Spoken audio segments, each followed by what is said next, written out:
My name is Richard Daters, and I'm 83 years old now, and I live here with my wife and my youngest son and my grandson are doing most of the farming here.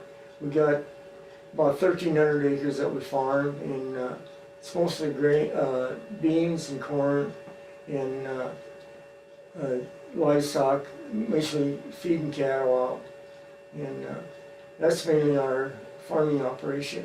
I just feel like I want to give advice to this younger generation to, help with anything that they need help with, and to just understand what's going on, As far as being a good citizenship, I feel like I served on the jury, and I served in the service in Korea during the war there. And I was over there for 16 months. Any programs or anything that would benefit our community or our towns or our schools, we want to do all we can to keep forward, make it go forward, and help the people that are involved in all this, and especially our young people. We want to see that they get the best education that they can, and back them up in everything that they're doing there, and make sure they have a good understanding what we're trying to do for them. He said we've lived here about 63 years since we lived on this farm, and we live here probably as long until something happens to one of us, and then we probably have to move off in, and then my grandson probably, we figure on him moving on here then. And,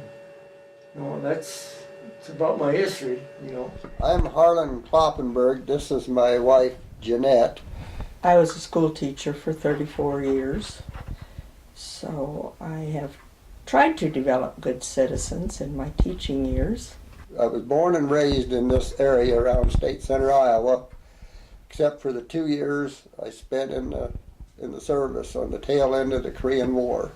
When I think of citizenship, I think of having a vision for the future and looking to my community. Present time, we're deeply involved over here with the local golf course, and they've had a lot of financial problems in the meantime, so we went over and helped them out financially and physically. Not everybody can afford financial donations, but they have time or they have talents that they can give. God has blessed us in many ways, and so we want to give back to community.